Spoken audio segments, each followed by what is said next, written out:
All right. So welcome. We start with the minutes from last week. Has everybody had a chance to read the minutes? Any changes? Those. So just wanted to start really quickly. Nick and I met with the chairs of the select board last week. So Marcus and Mary Ann. Just to give an update on where we were, the conversation was primarily focused on the CEA, the electrical aggregation, which is on the warrant. I don't know if everybody's had a chance to review that warrant, but it's there, it's in the flesh, it's real. There's a nice description with it as well. And we talked about the focus on this fall is going to be getting that passed by a meeting. And what are the steps we need to do in order to get there? So Nick and I shared some of the resources that have actually already been developed. One of them is a nice FAQ that the Green Needham group has put together. And so they've taken FAQs from other towns that went through CEAs. And they've also interviewed a number of people, including the folks at MAPC, and actually Good Energy and was it MAPC is the other group? Mass Green Energy Consumers. Mass Green Energy Consumers Alliance, I think they are. Yeah, Green Energy Consumers Alliance. So that FAQ is actually in very good shape, and it would be a good resource that we can provide to town meeting members as they start to review the warrant articles. We also are going to likely have at least one, but possibly two videos in support of the CEA warrant. So typically a member of the select board introduces the article, and then there might be a lengthier video that somebody in this group likely will present more detail on the warrant article, why we're asking for the town meeting to vote in favor of it. So beyond that, and we'll get to this in the second hour when Rachel comes here, there's both informal outreach that we'd like to do with town meeting members, possibly some formal outreach to town meeting members, and then broader outreach to the community to start getting the community comfortable with the idea of the CEA, and then offering opportunity for comment and questions. That we can talk again, so we'll talk about that in the second hour. The other aspect of that public forum might be just an introduction to the Climate Action Plan Committee, the work we're doing, and what our plan is. And then segue into the CEA. And this is who we are. This is what we've been working on. This is our first recommended action. Here's what it is, and then give everybody an opportunity to ask as many questions as they want. So is that a good summary, Nick, of what we discussed? Was there anything else that we went into? I can't recall. that was the primary focus was on the CEA and the outreach. It was a good meeting. Yeah, there's good questions actually came from Mary Ann, Marcus, and Kate that we've actually funneled back into the FAQ already. So, so the hope is that document will just continue to it can be a living document as we have questions that are not covered in it. We'll add it to it. Okay.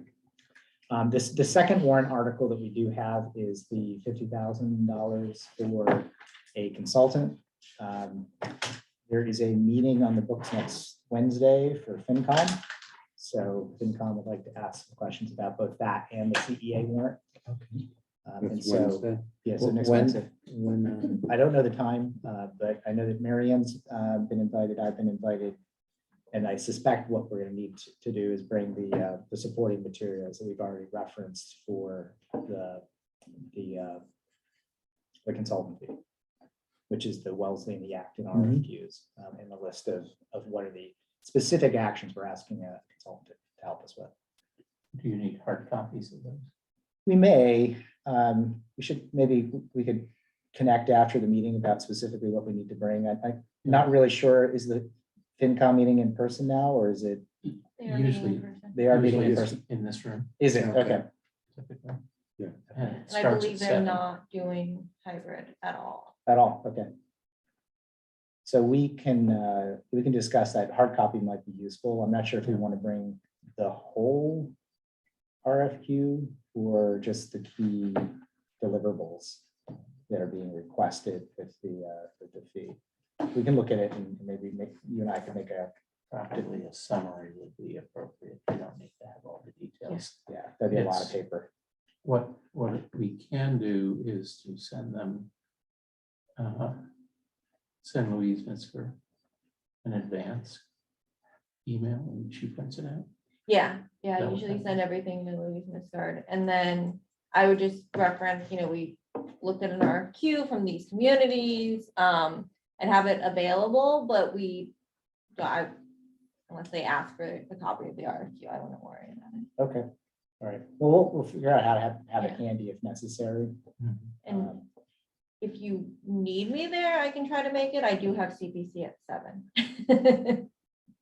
That I will hopefully be coming in from the airport to in person, not on Zoom. I think we'll be okay. Yeah. I think we've got plenty of backup Yeah. for the ask. So if you have another, you can't be in two places. at once. No. Yeah. Why Try. not? Obviously, between Hank, myself, and Mary Ann, Yeah. that should be sufficient. Otherwise, they might feel like we're gaining it. Yeah, I think that if, do I already have all those documents? Or if you assemble. I them in one can email. assemble, yeah, they're on the SharePoint, but I can point to both of them. Okay. So they're all up in our public, our folder, our shared folders. So the type of consultant that we're looking for, is it specific to any particular initiative, or is it just a generalist? There's gonna be somebody who's specializes in developing climate action plans. Okay, so it's a specific one that puts these things together. It's Yeah. not- It's not an engineer, it's not other, okay, And okay, I think the intent is to use the PRF 74, which is the state contract that Right. allows us to essentially, basically it allows us to do an RFQ, correct? Yeah, the sequence that we put together an outline of the requested work. We send it to at least 3 of the firms that are in the category that we want. And then invite their proposals. so it's invited, it's not a regular.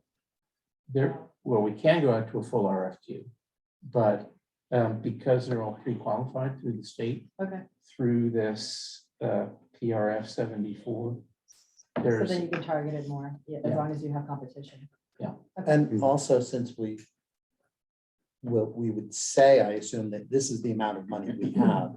Yeah. And what can you, What's the scope of work that you what's can the do scope for that of you amount of work? can, Right. inevitably, you'll have someone come in at 49.5 or something.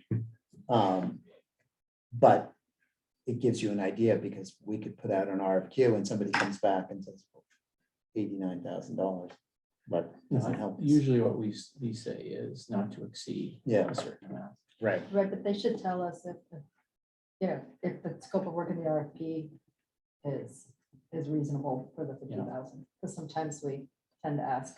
Yes. For the world, and, Always. Yeah, so they should just say that they, agree, or that this is what that 50,000 will cover this from their experience with other municipalities or whatever it is. That's good. yeah, And the other 2 RFQs that we have from Acton and Wellesley do outline specifically what they're looking for the consultant. And they typically say not to exceed 50, or one of them I think said not to exceed 49.5. Right. So hopefully we're in the ballpark, as long as we don't layer on too many additional things. We're also probably very similar to both Acton and Wellesley in that we'll be somewhat into the process by the time a consultant can come on board. Wellesley has a sustainability coordinator. I believe Acton has a sustainability committee. They might have a coordinator now as well. And so in both cases, they weren't asking for somebody to do all the work, which would probably wind up being, over 100,000. Right. So like the early towns that were doing this before, they had committees or coordinators were spending in excess of 100. It's now come down to 50. which I think one thing we're doing is we're providing sweat equity, and it might be a point to make to FinCom, is that the members of this committee and working groups are putting in probably by doing the front end Helping us of the lower. plan, we're contributing $30,000-$40,000. Yeah, I think that's a good way. to You frame it. you will be asked, how do you divide the 50,000? Yep. Yeah, so we'll have that. Good. Any other questions about the chairs meeting? All right.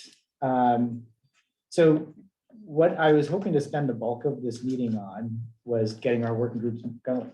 And so we have, I think, four of the 6 chairs are in the room now. So we'll have to follow up with Rachel and Marty afterwards. But I have sort of several topics around how to get going. And this is, obviously the work is going to fall heavily on our shoulders as members of the Climate Action Plan Committee.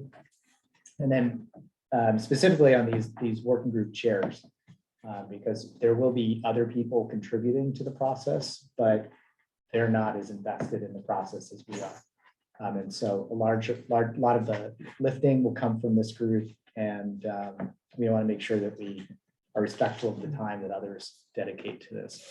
So what I wanted to start off with before we dive into goals, processes, outputs, and the like is if we could go to that spreadsheet, Cecilia, that has the working groups. So we tried to mark this up a little bit and simplify it. So is this all the way left? Could we all go all the way to the far left? Yeah, zero emissions.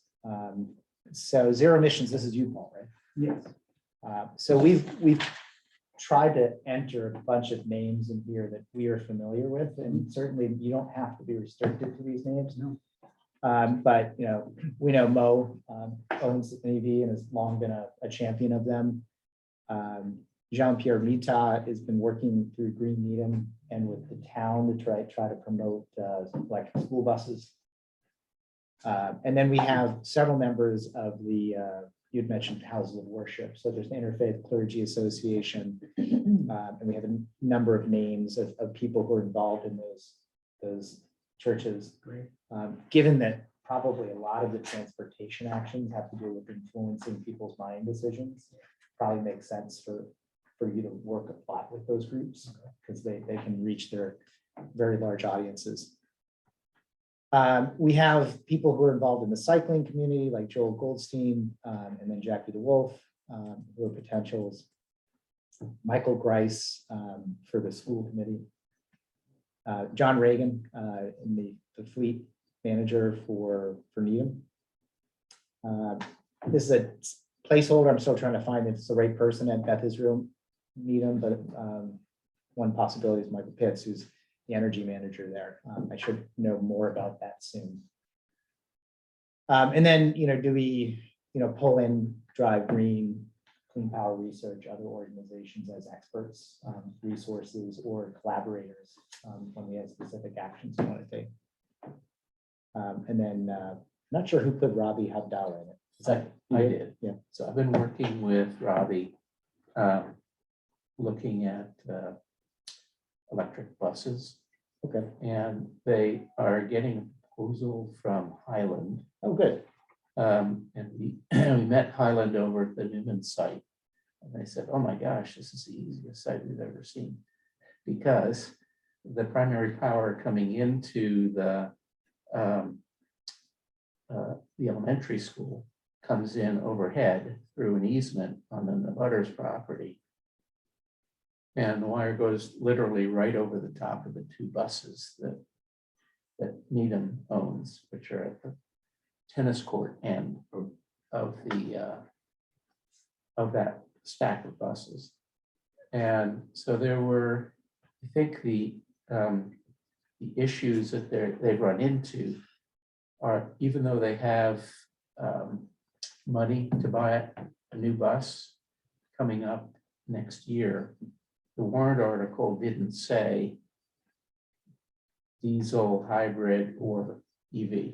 So they have to change that language, I guess, in all future requests to town meeting, so that the town has the option to put funding that way. Okay. The Highland option is a lease option. And I don't know, Paul, if you're familiar with them. They have done Methuen. They have the contract for Methuen. Okay. They look for a 10-year agreement. They put in all the infrastructure.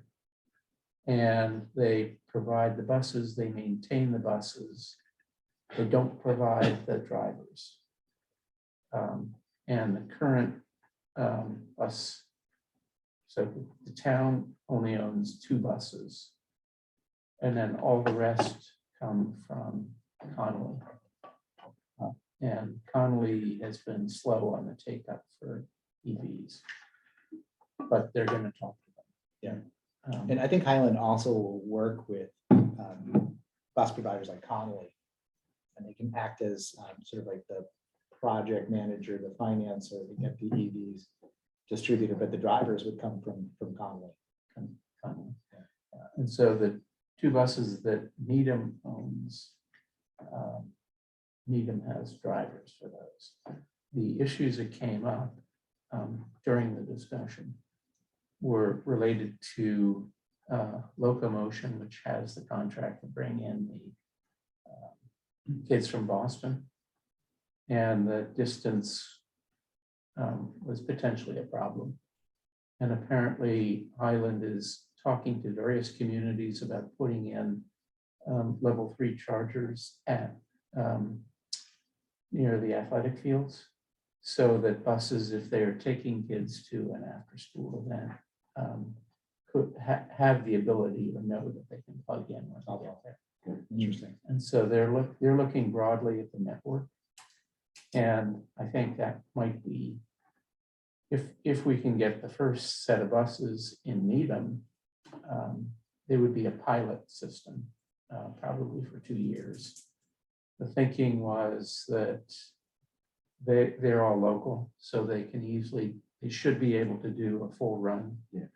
And they can preheat the buses in the winter if they're still plugged in.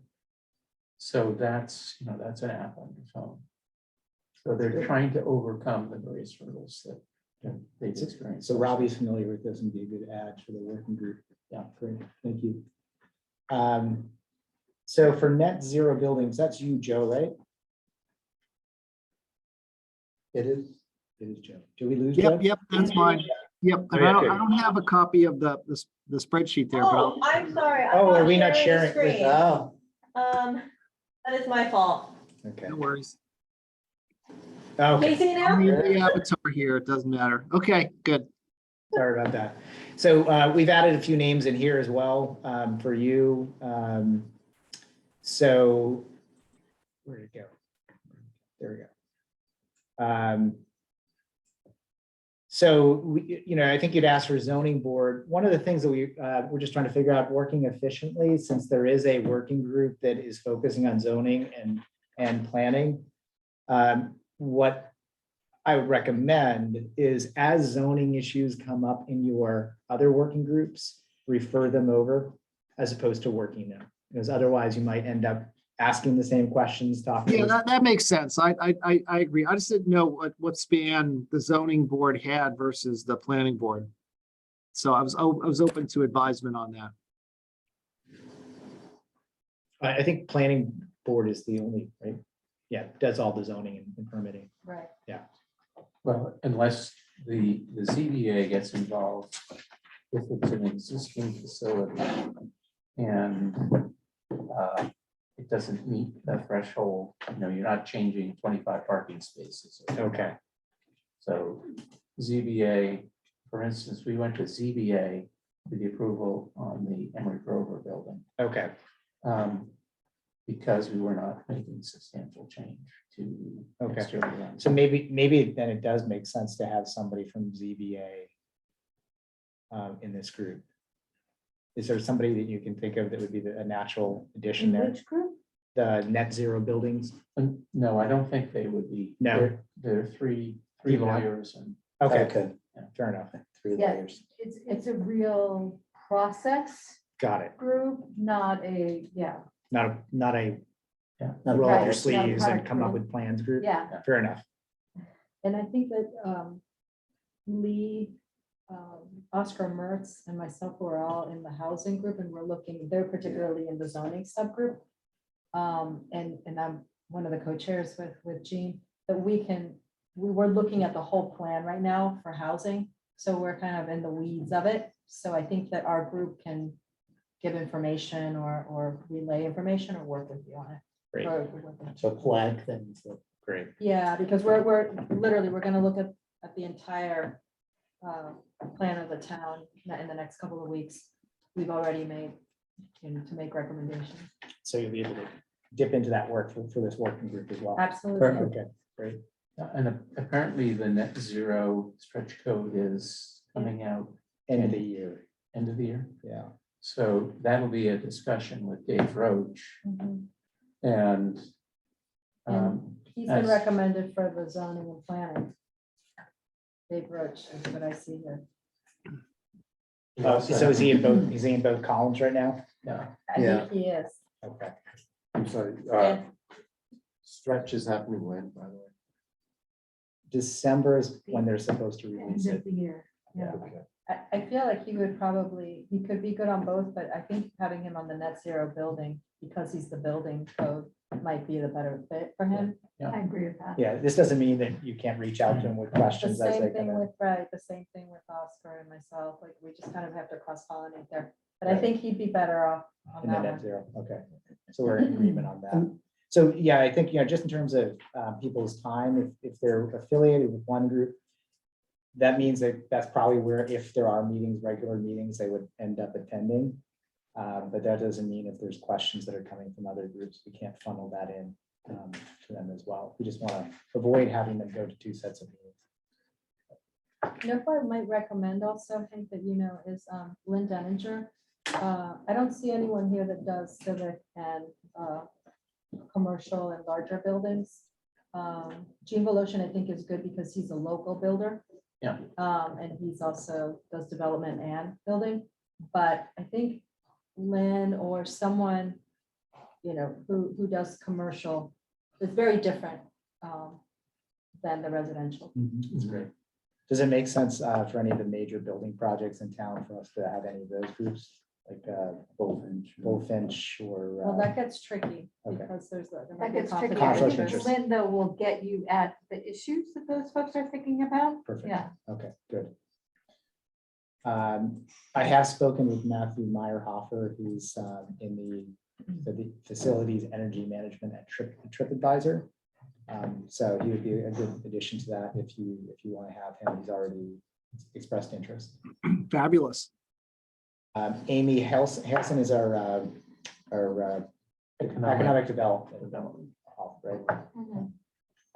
So question is, does Amy belong here or governance? Where would well, you? no, I think that we have to ask Amy if she knows developers Got it. whom we would ask. And I know there's one group that's renovating over PTC building? Kendrick, and they're going for a net zero building. Right. So I would think there'd be welcome ears there. Yeah. And then Lynn asked the question, is it net zero energy or is it a net zero building? And the two are very different. Right. Net zero building, you have to calculate all the carbon in the Well, I was construction. gonna ask about carbon, because we've been talking a lot about solar here, but I haven't heard a lot about carbon. I don't know if we've talked about carbon reductions. Not there yet. I think if we start with the energy, because that's the simplest. I know that they're even talking about, carbon and embodied carbon in buildings and in Boston and Cambridge, and it's just not a mature field right now in terms of how you calculate it, quantify it. So I think most folks are just really on, direct carbon emissions. So So a what comes out- combination, what comes out of the smokestack or indirect emissions associated with electricity use. So this working group, Joe, is a combination of reducing the carbon that you use in a building, but also increasing efficiencies of those buildings, right? Which kind of goes hand in hand with reducing the amount of carbon that you might use in that building. Yeah, it could be expanded to the, the building policies or practices, but I think that's what the group has to figure out, like, how do we want to define it? Exactly, good, I agree. It's all in how you package it, right? And what the, Yeah. so, okay. okay. So we'll move over to clean. And I'm Oh, gonna remind everybody, we're not solving every problem in the yes. first year. We're creating Right. a structure. Yeah. The other thing real quick, I think I sent my notes, but I didn't put them on the spreadsheet, was just having somebody from the building maintenance component of DPW on this as well, since they Right. will then be responsible for whatever we decide to implement or That's push good. for. And so you had sent that in an email. Yeah. We should add it to Yeah. the spreadsheet so that Joe has it. In the interest of time, let's move to the clean energy real quick, just scanning down. And the clean energy, Nick, does this look like it is the group that you need, or do you need other suggestions? Cecilia had suggested reaching out to Karis, and I think Yeah. she'd be ideal for it, because one of the questions I think we should explore is, does Needham, aside from the CEA, does Yeah, Needham want to green the municipal electricity purchasing, and that's very much a Karis question. yeah. And a FinCom, that gets into procurement Okay. issues. And do we have a contact for you from Eversource? Is there a Needham representative from Eversource that when you need to talk to somebody at Eversource, you can pick up the phone? When we're doing construction. I don't think one that would participate in something like I mean, this, one I of can't the imagine. things I had thought about as the whole process was, we may need to do some informational interviewing and grab, somebody from Eversource isn't going to be on a working group, but to grab somebody jointly and say, well, okay, what are your load projections in Needham for electric and gas over the next 10 years? Where are the choke points? And because that will be part of the discussion for all of these things, So this, So I don't know how easily they can give that to you from the most recent conversations we've been having with They're them. awful. That would require that they be organized, and it's not clear to me that they have that level of so organization. temper your expectations. Yes, no, Okay. But there are people, there certainly are people that we can reach out to at Eversource, tell them what we want to talk about, and I'm sure they will find somebody to have a conversation with us. Okay. And it So- may be something where we jointly, across all our working groups, sit down and discuss some of these things. Yeah, George Kent, you know George? I've reached out to him. You Yeah. suggested I contact him. He's a retired professor from Northeastern, electrical engineer, has taught that. He's very knowledgeable about the grid. And will, I'm sure, be very vocal Good. and participatory. He might even know people in Eversource, I'm not sure. And we do have, I've been communicating with people at Eversource. They have one person who's in charge of the EVs, for instance. So I can pass that contact on, but. they're not I mean, very- what about, just someone from Power Options too? I mean, their subject matter expertise can answer all those questions. Just bring them in Yes. for, as a guest and say, hey, what are our options? They'll lay them out all on the table for you. Does that sound reasonable, Nick? Can talk to them. Okay. Do they work for free? 'Cause like they do No. consulting stuff. They do consulting. They But they probably They do come in for one discussion. programs, they could come in terms of, they're looking, they're always looking. Right. And they're doing, they do planning work. I'm not, we can talk to, I know them. The good news is that you've already got your top action recommended Right, on the warrant. So congratulations. You're making great progress. I've ordered the champagne. Wait till they pass it. Right. Then the fun begins. Right. Yeah. So let's move into the zoning briefly, just to see if there's any obvious missing folks for you, Natasha. So I have here Lee Newman, which I think makes sense. The building commissioner, Dave Birch, we said we're moving over to the buildings. Yep. The building design and construction department, Justin Saviano, I mean, yeah, is he the right person? It seems like it if he has previous experience with solar. Yeah, Solar he, contractor. for the last decade or so, he was an installer and designer, but mainly for residential. In the lockdown in Rhode Island. But he, for instance, will be taking over as PM for the installation of the solar at the Jack Console building. I think he would be great because he's in the weeds, so he knows the practical pieces and how to work with the town, you know. Yeah. Mhm. how to- So I understand like one of this is hearsay, so it's not true. But I've been told that the solar canopies need to be zoned for the parking lots. The parking lots need to be zoned Right, for that's solar. for them to correct. move forward. Right, and that's what I was reading here, it's review of zoning bylaws to enable canopy solar installations in school and business parking lots in certain districts. Potential expansion of the large-scale ground-mounted solar photovoltaic installation overlay district to include the Charles River Pump Station and the Nike site in Clover Leaves and Route 128 within Needham. Then planning, zoning, permitting criteria to reduce reliance on fossil fuels in new construction and renovation. Those are the three pieces, Hank, that you had sent me. Yeah.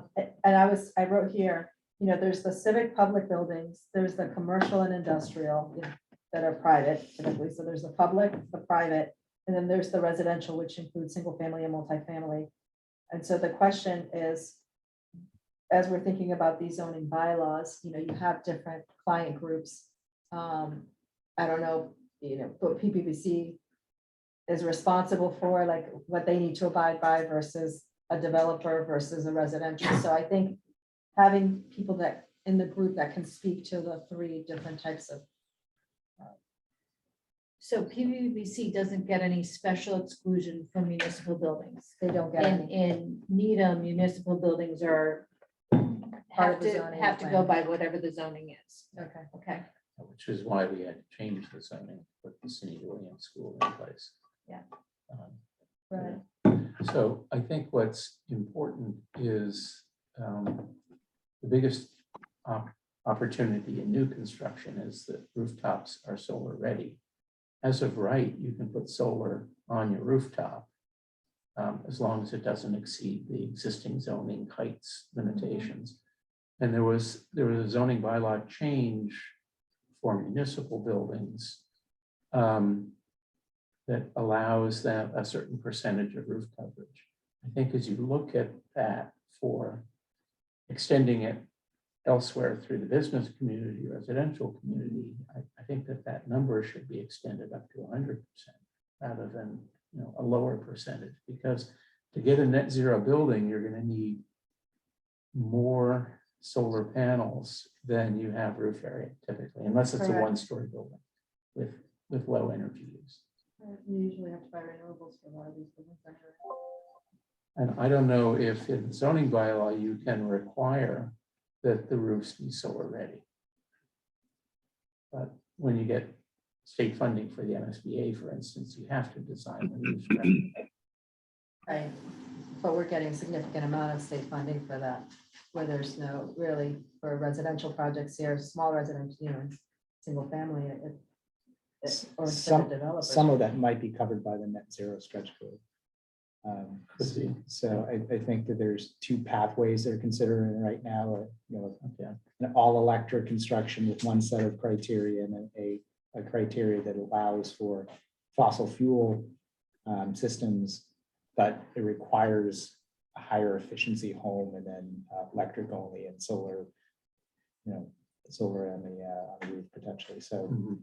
the details are still being worked out, but that might cover that at some point. And on parking garages, for instance, what the zoning might do is to say that commercial parking garages must have solar or be solar ready in terms of structure. And then that gets into the height question. Can you add the solar to the roof? Does that extend the height of the building, or is that included, or is that a bonus if you put it on?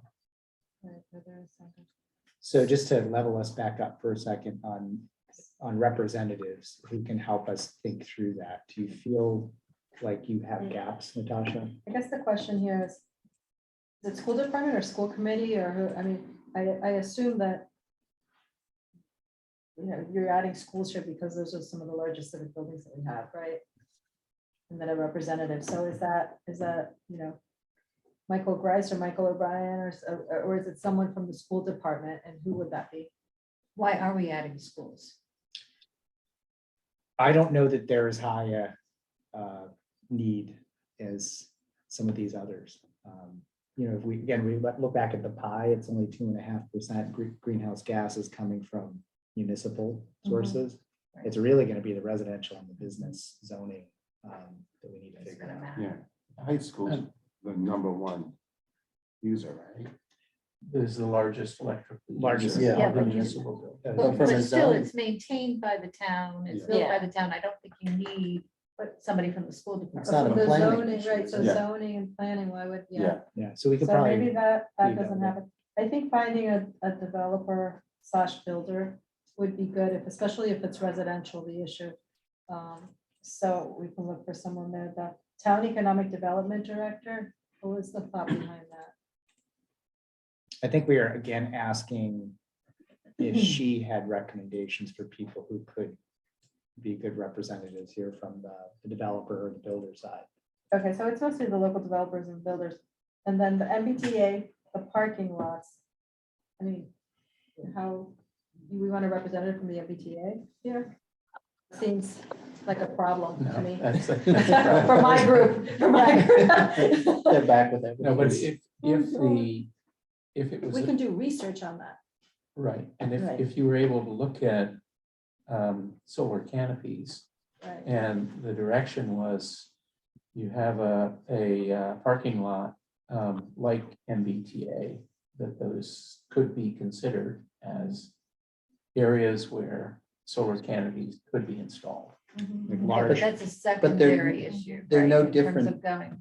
It's They're no really, it's different really. than any from- other parking lot, right? Than So any we need other to create landowner. the enabling legislation, then they're a group that we'll go talk to, I think. Right. Yeah. Okay, so what we're just researching. So from the design review board, I know that Chad Riley knows a lot about, He would be a good he one. would be a good one. So I would probably reach out to him if that's okay with the group. totally. Yeah. And then affordable housing, Oscar would be great because we're working, he, Jean and I and others in the group on zoning, specifically looking at MBTA communities, looking at all these pieces that I think would be beneficial to look at together. There's one person, I have to figure out who the developer or the local builders, who's open-minded, because we don't want someone who's just gonna say, we don't want to do, more work, we don't want to do it. We want someone who wants to push it in that direction. But there's an architect who's head of one of the firms in Boston called Hariel Pandya. I don't know if anyone knows Hariel. And he lives here in Needham, and him? I think, well, you had me talk to him. I think it would be great to get him involved. Isn't he great? He's And he was a wonderful. planner. So So absolutely. I think that he would be, I think we should have planners and people that know, green zoning or whatever. So let That'd me be see great. it. Yeah. I think that's better for this group, and then a developer or a builder that is forward thinking. Because what happened when I was in the Green Communities group 15 years ago or 12 years ago or whatever, when it didn't go through, is that the builders that we had were resistant and the architects that we had were resistant. But those of us that do all these buildings all the time, it's not scary to us. So I think it's people that can look beyond that. So, Great. okay, that's it for my. Excellent. So Oscar, Artie's not here, but I think we've got a good list already for natural resources, zero waste. If there are any names here that seem off or anybody that you think we should add, I did speak with Claire Rogers at Olin, and they're doing a lot with reducing waste. So she'd be a good add there. Wait, is Ally Littlefield Bill's daughter, or is that a different Ally Littlefield? Does anybody know? Who put Ally's name in there? Is that you, Hank? Yeah, Who put Ally in there? might have been Artie. We should find out. Huh. Yeah. I didn't know she was working for the town, if that's who that is. Okay.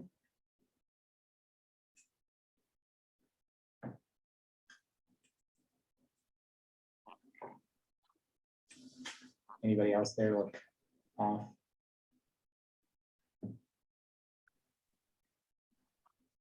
Amy's gonna get a lot of questions. Yeah. Mm. So who's gonna call Amy and talk to her about this? I could do that. I've never met her, so I All right, could, I so she's just, a great contact, but it does look like it should be one person who can Yeah. talk all this through. yeah, I can walk her through that. I'll try to do that next week. So then governance is the one that Rachel is gonna be leading. And obviously, I think Kate should be very much involved with that.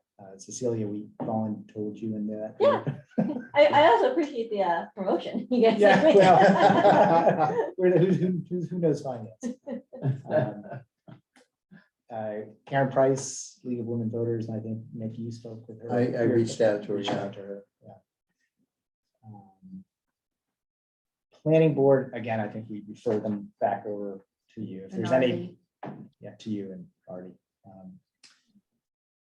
Cindy is already working with Rachel on some of the communication aspect of this. I'm not sure how much governance piece of it, but there is a communication aspect to everything we're doing, so we want to keep her involved. And then this is probably, if anywhere Amy would actually spend any time, it would make sense for her to maybe have a little bit deeper dive into. Anybody missing? Any obvious names? So in the town manager piece, it might be Kate's designee, right? Yeah. Okay. Yeah, reach out to her and she can tell us who to talk to. All right. You know, Stephen, going back to the natural resources. Mhm.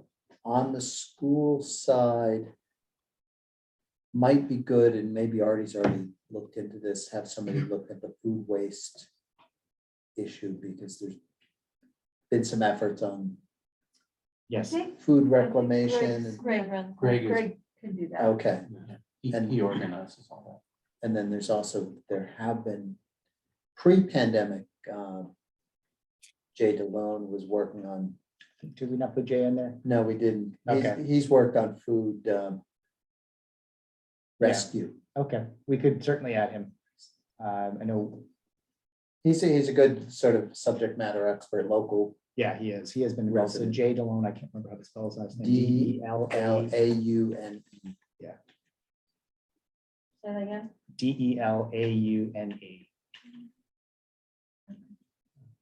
So what I think as just a general task, we should figure out who amongst us knows each of these folks. And maybe that would be the person that makes sense to reach out. Cecilia, do you mind opening up one of the sample emails, the Word files? We posted a couple of sample emails that Nick and I used this week in reaching out to folks. So this was the email that I sent to Claire Rogers over at Olin. So I've worked with her in the past, so it's a little familiar. But it was just a way of saying hi, and then here's what we're doing, and then can we talk? Nick did a version of this with Karen Price as well. And so the assumption is this is probably the best way to reach out to folks, especially if we have relationships already, because it'll more likely result in the positive response we're seeking. The other thing I did and that started doing in the email to Karen or to George Kent was I took that quote at the top of the spreadsheet that gave the scope of the committee and said, here's what the governance committee, That's a good idea. as opposed to saying, we want you on the governance committee. Yeah. What's it, to give these people an idea of what we're asking them to do. So that's in your third paragraph there. Yeah, and The level of effort is always something that everyone asks. Yes, which, And we don't want to discourage them from assuming it. right. that. So we've been saying, just to be realistic, no more than 6 to 8 hours over the course of 3 months total, right? Yeah, that's what you. And it's likely going to be less, because I think ultimately, once we get into this, we'll be doing a lot of heavy lifting, and it'll be validating looking for flags, looking for, identifying blind spots or reaching out to experts for specific information as opposed to having them involved in the whole process. So, if we could think of that as our expectation, it helps. And 68 didn't seem like too much for Claire. It didn't seem like it was too much for Matt Meyerhofer at TripAdvisor. Karen, you haven't She's on talked to her vacation. yet. And again, we don't have a hard deadline on the end of this. So if we do stretch further into January, that's not a problem either. But anyway, we posted these on the SharePoint file so that you can use those. I think what we need to do now is talk about how do we get these working groups going. And so we've kind of got the process. We know who we want to go for. Now we talk about the invites. I think we've gotten past how we work efficiently with staffs, boards, committees, making sure that we're not doubling up on individuals. And then for specific people like Amy, if we can funnel those requests, and because I'm not chairing one of these working groups, I'm happy to be the funnel for that. And then I can take questions and bring them back. What we'd like to do is we'd like to probably kick off with the working groups in early to mid-October. And it would probably be a 2-hour meeting where we level set, we say, here's what we're working on. Here's the process, here's our timeline. Here's how you're going to work in your working groups, go over things like open meeting laws. And then after that meeting, after the Q&A, et cetera, everybody goes off. Each of the working groups will then go off and set their own meetings. We do have to talk still about hosting those meetings. I think we established that they are subject to Yeah. open meeting. They are. They are subject to open meeting law. If every chair could just send me agendas and I can work with each chair, I'd be happy to get them posted. Does that work, or do you want them to send them to me and then funnel them to you on like a weekly basis? Either one, Okay, either one would work, yeah. I'm willing to be the funnel, so you Okay. just get one email of here's all the meetings scheduled next week or the next Okay. 2 weeks. But the first meeting is, everyone is gonna be there, it's gonna be sort of a general meeting. That's the idea. Yeah, that we would walk through it. We would just define what the work product is going to be, and I'll go into an idea of what I think that work product might look like in a second. But we need to give them a sense of where we're heading, how we're going to get there, what their expectations are, give them a chance to do some Q&A. This would probably be recorded because I would expect not everybody's going to be able to make a in-person meeting. So Yeah. Probably need a larger venue. probably need a larger venue, probably like Powers Hall if we can get it. And in the, If we pick a date or a couple of dates, as we're discussing that, I can be looking to see if Oh, yeah, it's why don't you available pick and one? reserve it Because at- when you at talk the to moment. people- nothing like And make it an hour and a half. an hour and a 2 hours- half. 2 hours, then you're right. burning 2 hours of your 16-hour commitment. Fair enough. Good point.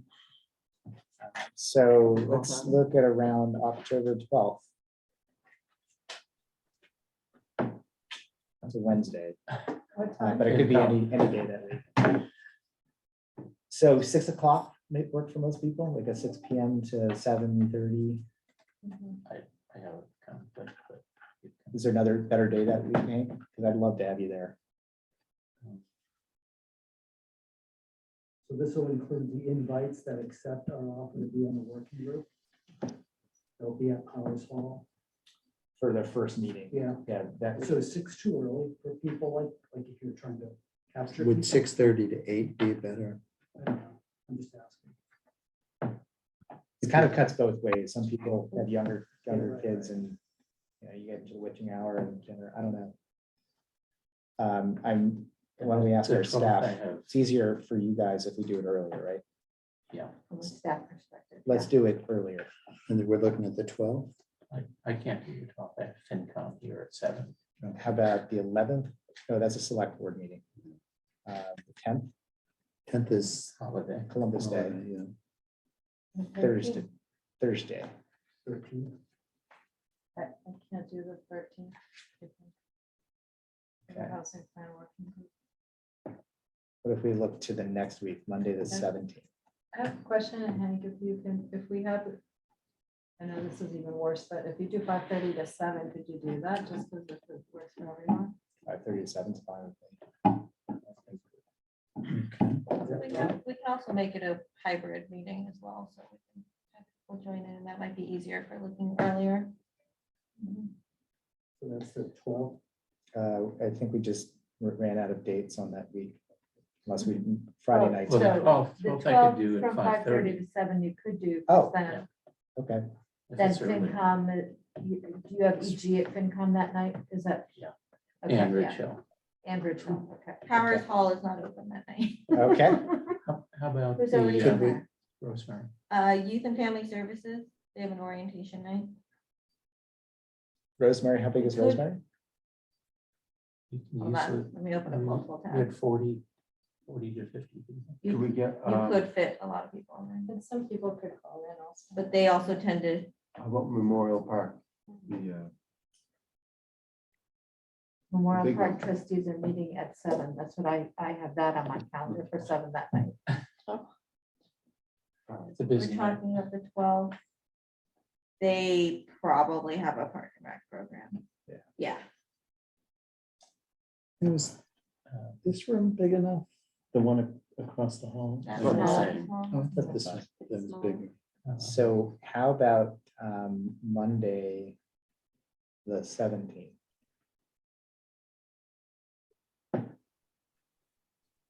The room is open. Powers? Yeah. And how about our people?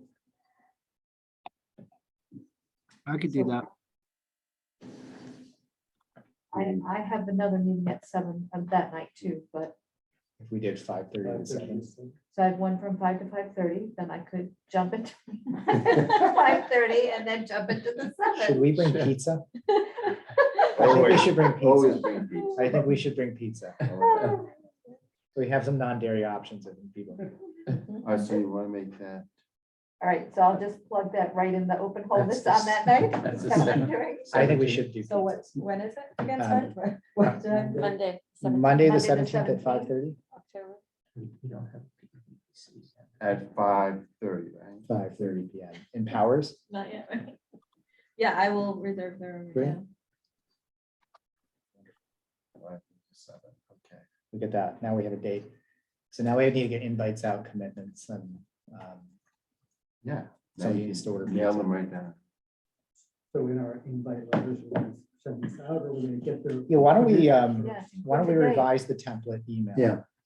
We'll put these dates in, and then we can divide and conquer. So the other thing I'll do on that spreadsheet, and if everybody else can do this, if you know the person's email address, drop it in. And then we'll figure out, farming out who's. Well, put invited. in, put a note, color code them, we can figure that out. If they've agreed or been contacted. I was thinking that the chairs probably should invite their own membership unless somebody really has a strong relationship with one of those people and feels like they want to be the first person to ask. Is that okay with you guys? Yes, that's the way it should be. Yeah, okay. And you've given us a list of people. We've done something already. Thank you. So we will add email addresses and phone numbers if we have them over the next few days. And so if we can get the invites out, I mean, what's the date today? The 15th? 15. Probably in the next week or two. 6. What's Um, the goal of the amount of people in the working groups that are effective? I don't think you want too large, but you want to have the perspectives represented. And what's sort of the number we had talked about? That'd be on the high end.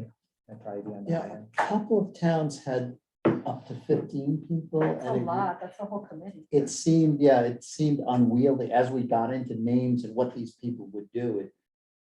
I think we've got good functionality in what we Yeah. listed here. What was unclear, and I couldn't get this in my conversations, was whether or not every person who was listed on those groups participated weekly or at each meeting, right? So it might be that you have one conversation with an individual.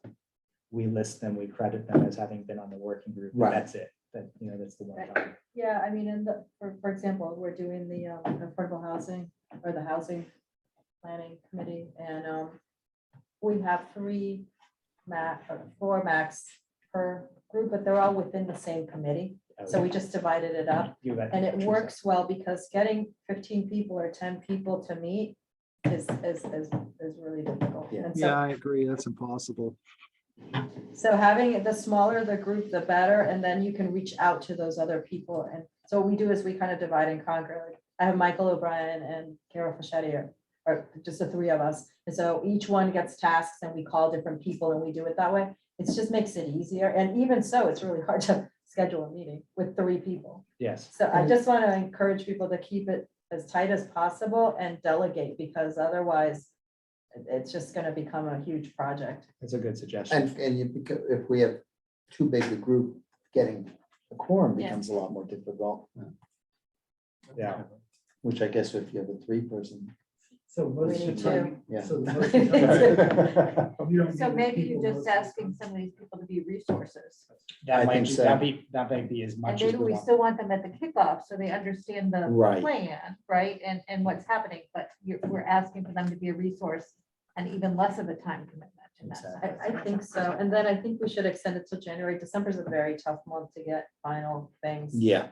Oh, yes. So maybe end of January, just because it gives people time to be able to produce something that's Yeah. more useful. Especially with open meeting law, since we're A lot more of the spread out holidays timeframe. and, yeah. So that will also sync up with likely if we get a consultant approved by town meeting, that's probably the timeframe that we'll be able to get one on board. So, it'd be kind of nice to feed that into what we ask the consultant to do. And what we have found also is giving people tasks and having them come into the meeting. We have an hour meeting and we talk about it and we're out, because Great. it becomes super efficient rather than creating all the work in the meeting and having discussions and all. It's just everybody, which part, which groups do you want to talk to and what's the to-do list, and then have a good agenda, and then it becomes really efficient, because everyone that we're asking is a superstar and they're very busy. And so using their time wisely when they have their own time to do their research, I think is better than trying to. So, but this has been our experience and it's been working okay. Knock on wood, Lee and I were talking about it today, that the subgroups have worked well because you have a lot of really talented people in the group and it allows everyone to participate. But it gives them the flexibility to do them on their own time. I think we just figured out who's doing the section of the kickoff on process. Well, we're the guinea pig, right? For You've this. been there. Yeah. Okay, just also to underscore the process, is everybody comfortable funneling your meeting requests through me so I can get it in to Cecilia? And so we'll do is we'll set up a cadence where like I'm asking you every maybe Wednesday or so to tell me what your meetings are coming up for the next 2 weeks, time, location. An agenda. And agenda. We need all 3. And then I'll funnel those to you once I get them. So I'll do the Okay, corralling of cats, so you don't have to do that. that works. That'd be huge. It would be good if you set a date, even if you don't know the agenda, if you were to know those dates, because sometimes meetings have to be posted 48 hours in advance. Right. Right, so sometimes between a Friday and a Monday, that 48 hours doesn't count, right? It's 48 business hours, so it's just, if there is a date, it might be good for you to know where it is in case you have to ask for an agenda. That's good. I think Okay. it'd be good if each working group outlined their monthly Yeah. Plan. plan. Make At sure we least have a the month, rooms. yeah, because we have to check for rooms. And they do have to be in public spaces, correct? It can't be in your living room. It can't be virtual only. You can't, no, Right. not now. So we're now officially in the full hybrid. It has to be a hybrid meeting. Okay. So you need capability of that. Okay. So yeah, so probably want to ask you for your first 3 meetings then. How many meetings are we contemplating, do you think? Well, it's until you get the work product, right? And so if you guys are very efficient and you're able to do that in less than like 3 meetings, I think you just say, hey, here's our work product. Here's our top recommended actions. We'll show you the template in a second. Okay. But if you get to the point where you feel like you've got everything, I don't think you should just keep meeting for the sake of meeting.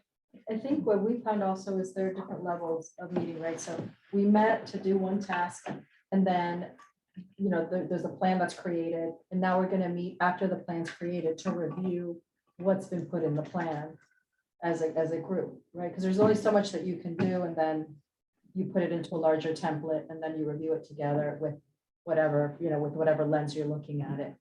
So I think, I don't know, it hasn't finished yet, so, but it's just one way of looking at it, is that you might have two meetings and you might have enough to be able to get everyone else's feedback, and then as a group, you meet afterwards to review it. So maybe we have some sort of intermediary checkpoint as a committee where we review everybody's progress. Is that the idea? I don't know what your Or just plan is, chairs but come. Is that, Or just chairs Yeah. come together. or just the chairs? Yeah, well, I was that's gonna us. say, That's us. Right, or right. if the chairs could actually send a brief note that could go out with the meeting materials, they don't have to spend time here reporting out, but just could be a few bullets to update everybody. Or you have a master spreadsheet Mhm. and people fill it in That and, works. and it's live and, And then everyone reviews it That for a works too. committee. yeah. Can we That's what we did, actually. It was the spreadsheet. I set up within the shared drive, I set up a working group folder. Can we give the members of our committees, our working groups, access to those individual folders? And that can be and even access to all of them so they can see. Yeah. So if somebody in Joe's group wants to say, well, gee, what's planning doing? Oh, okay, yeah, here's. Has everyone seen the work group folders? Has anyone not seen them? Well, everybody knows where they are. Okay, good. So that could be a place for you to stash documents.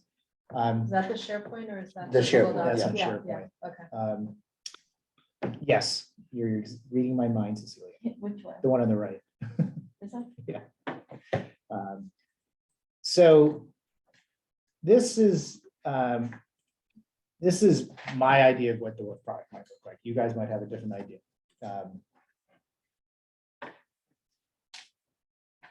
Basically, what this is, and we can talk about in this in process. This is the MAPC toolkit converted into a spreadsheet. And this is the specifically, this is your, Well, I'm looking at it and I was, it's the climate smart zoning and permitting summary. yeah. And so this content is straight out of the MAPC toolkit. And so what's nice about those toolkits is they identify what the major actions are that fit into that category. So for example, I allow the by right the installation of an operation of net zero enabling technologies. Right? So that's the action. They have a description to tell you what that means. And then the key benefits as you go right. And as you continue right, they talk about what type of action. Is it a policy? Is it some other sort of action? How long does it take to implement? So it takes less than a year to do that first one. Urgency, this is what do we want to do and when? So this is do it by 2025, at least MVPC says that. What's the scale of the impact? What's the type of the expense? Is there any cash outlay or is it just staff time? And then there's some other categories that I didn't fill in. But this could be a template for identifying what your recommended top actions are. What I think is nice about the MAPC is it gives us a starting point. But what the working groups really need to determine is which of those are most relevant to Needham.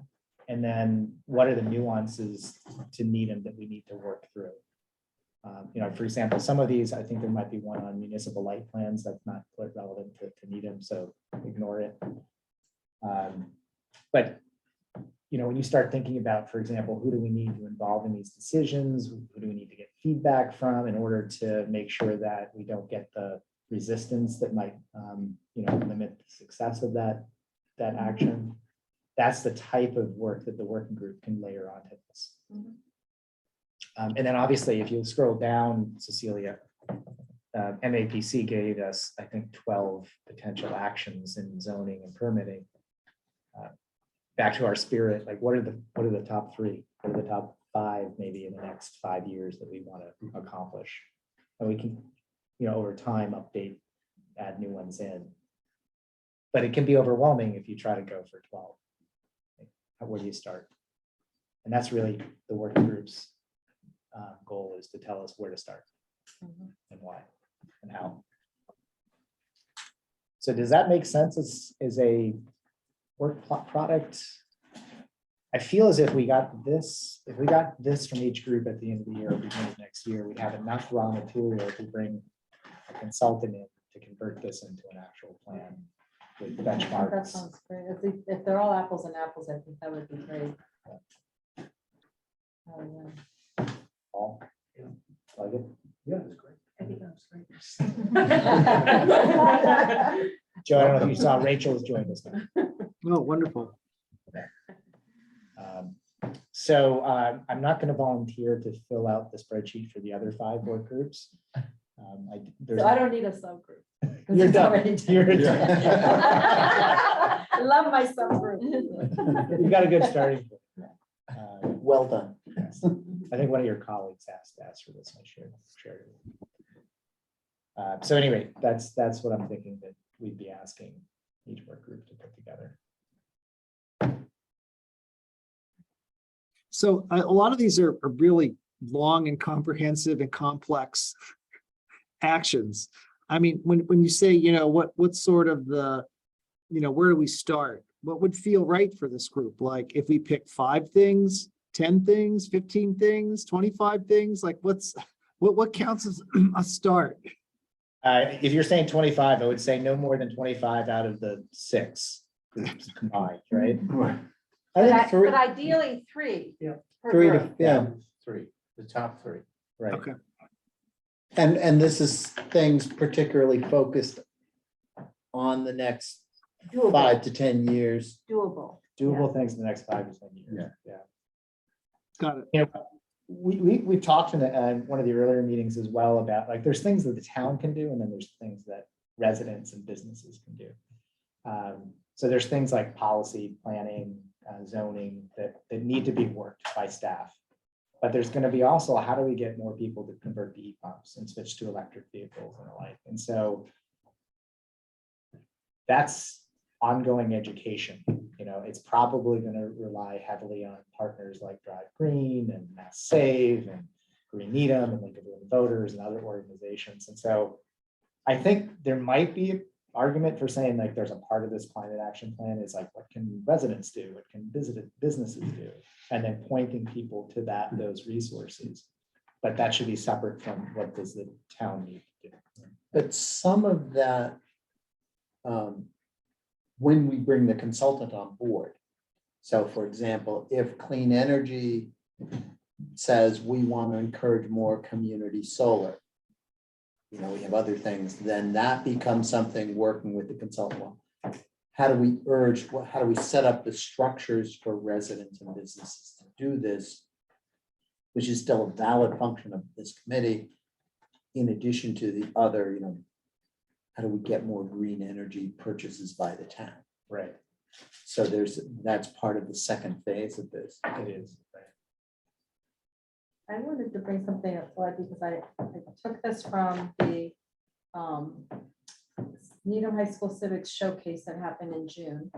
And there were a lot of really great inspired ideas that came from the students. And I took all of their emails because I told them that I was working on this and on Nuari and on the housing, because there are a lot of them, there was some, and that maybe we can give them some agency here and to do some of the research, right? Because there are all these projects that are going on, and I just literally put it in here and I found it today.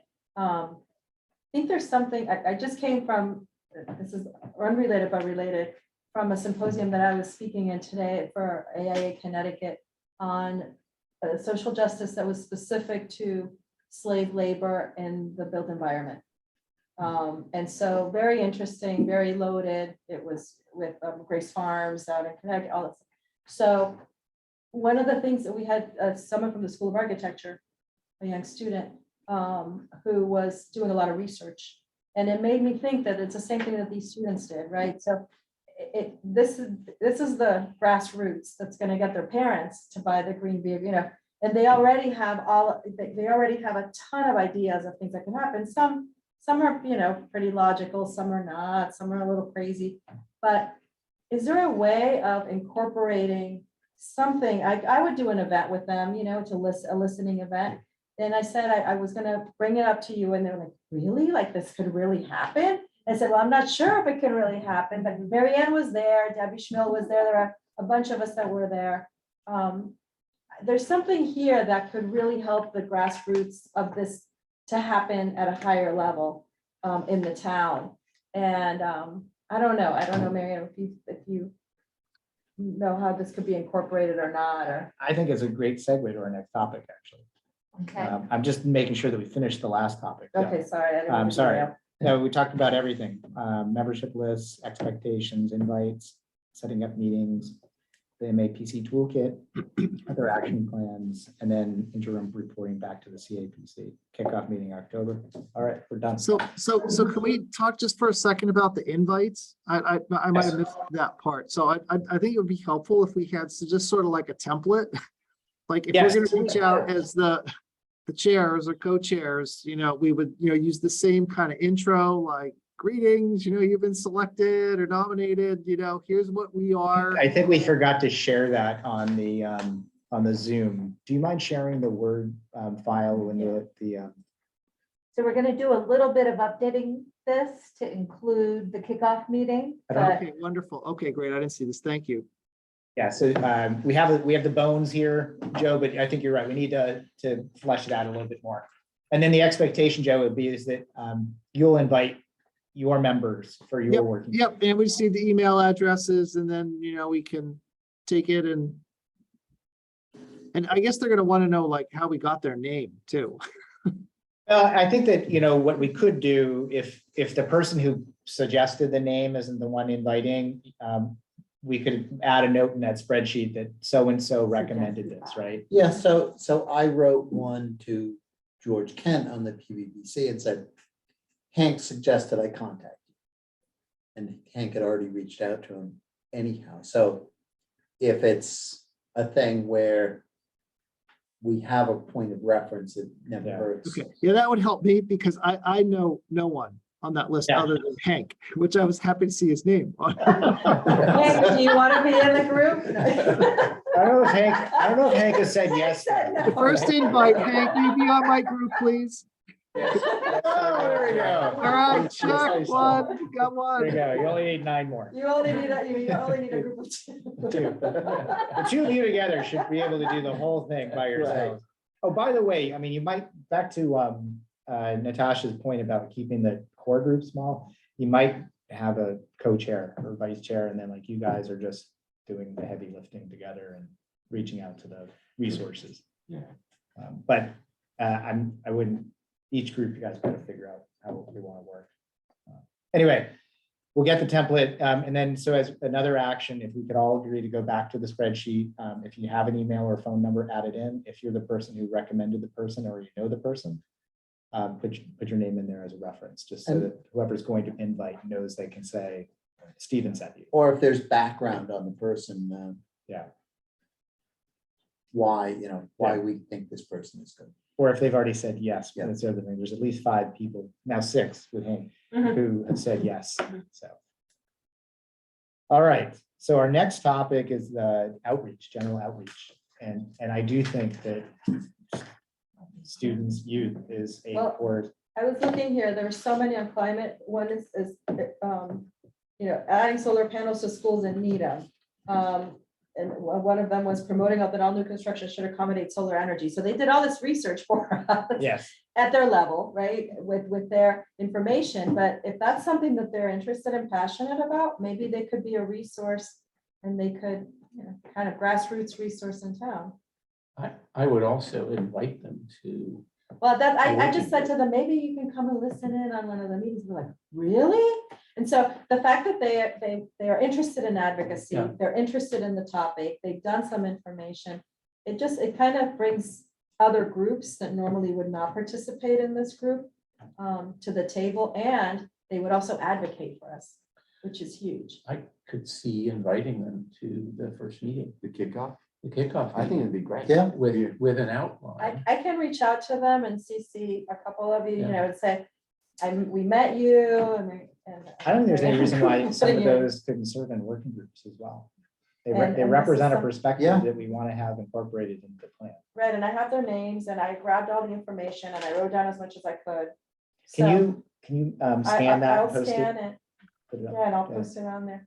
Some of them are So- already in here, the blurbs for what they do, electrified vehicle fleets, sustain healthy environment, you know, so. Great ideas. Do you mind bringing up the PowerPoint that talks about outreach? Yes. You know. No. That's right. No idling. No. Well, I like to walk in the No. snow. Kevin? Both ways. For the kickoff, would it be worthwhile to make signs for each of the subcommittees, just so people either know where to sit? Little groups. But anyone coming in could say, oh, I'd like, walk over to that, talk to those people. It just might give a little geography to that. Yeah. To the seating. So do you think it'd be best to have tables?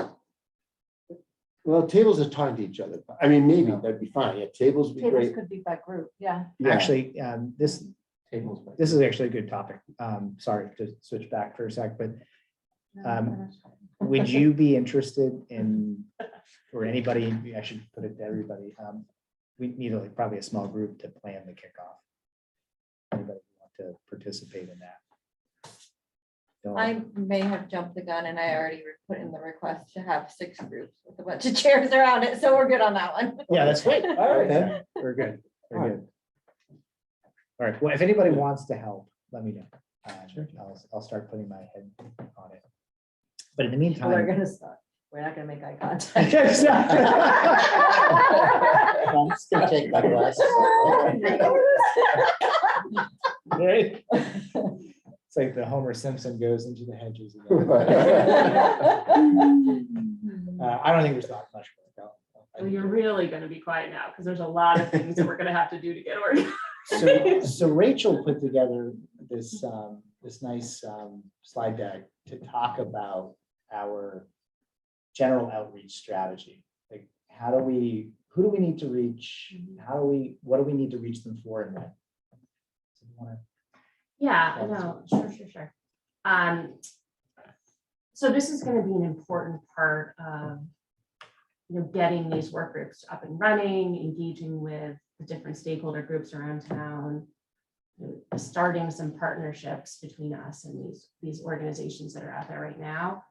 I looked across some of the other plans to see, who are the climate action planning group members engaging with?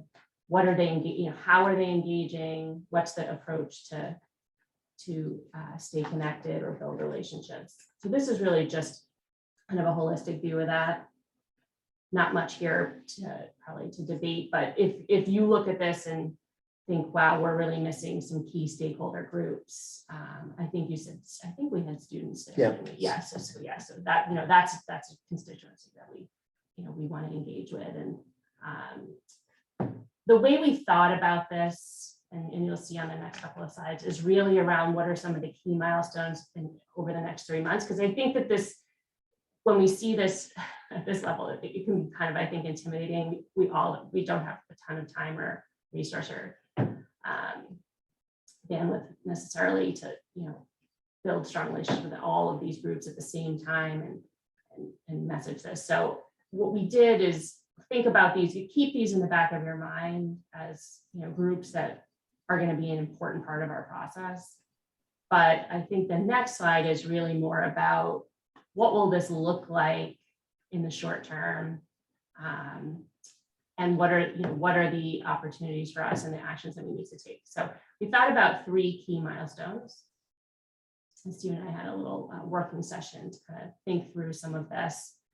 And this is a view from now through the end of the year. And I think there's many more phases that we'll probably build onto this, but to look at this in the short term. So the first milestone around launching the working groups, the second around getting the approval of the warrant, and then the third, really introducing the community to what we're doing and how we're going to be moving forward. So those are the 3 key milestones, and you'll see some bullet points under each of them about what are the types of actions that we'll likely need to take in terms of communications, right? There's things like, you know, booking a room for the meeting. That's not included here. This is really around communications and, you know, what does the outreach look like and what are the different types of, you know, materials that we're going to have to pull together as part of this process. So the first one, I'll just give like a little bit about each one, and feel free to ask questions or to push on this as well, or we can certainly adapt as we need to. So the first one around launching the working group. So I think we talked, I think you probably talked a little bit about this just now, but I'll catch you up on that. Yeah, we Yeah. talked first. I'll catch you up on that. okay, the chairs meeting, all right, and then we'll, you know, inviting the working group members, right? So it looks like we're well on our way there to getting a message out, and then a presentation deck that we can modify for lots of different purposes, but we'll use that to update the select board probably. Do you have that date? That's still happening, yeah. October 11th. October 11th.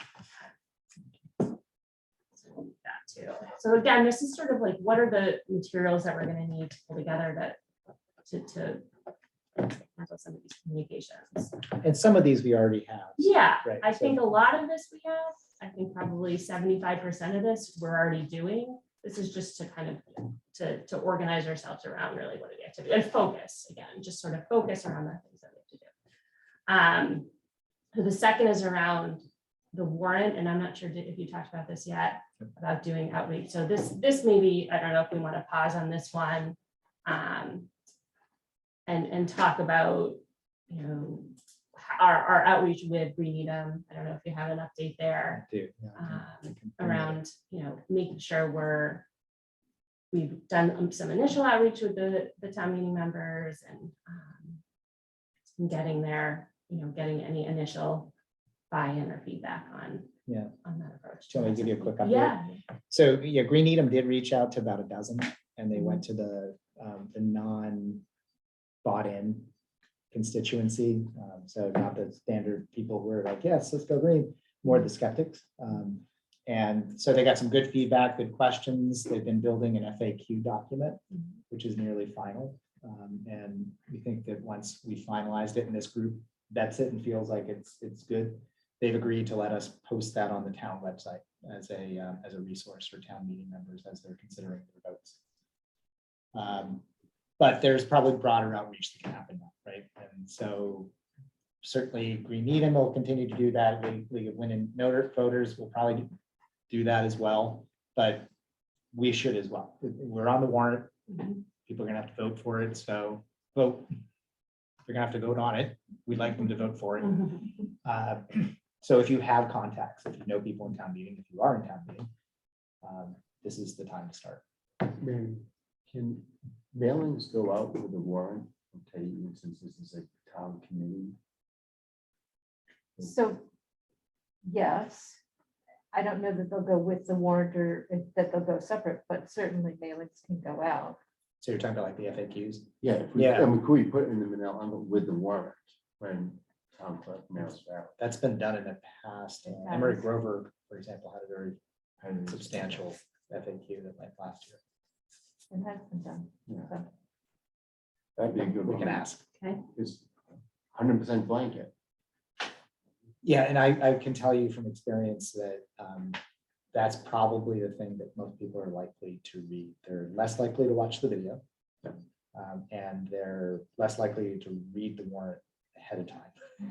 Right. A lot of people ask questions on the floor that they could have figured out by watching it. And then there's a Facebook page for town meeting members that is active, but it's a relatively small group of people who are active there. So if we can get the document in their hands, they're more likely to pour through it. And have they shared that document with us? They have, it's not final. They're getting some, they've reached out to Good Energy and the Green Energy Consumer Alliance for clarity on some of the questions. We gave them a deadline and Next Friday. next Wednesday. Oh, I think it was next Friday, Oh, okay. which is fine. But then, so then what we'll do is distribute to this group. And if anybody has any further questions or clarification, we can do a quick iteration on that.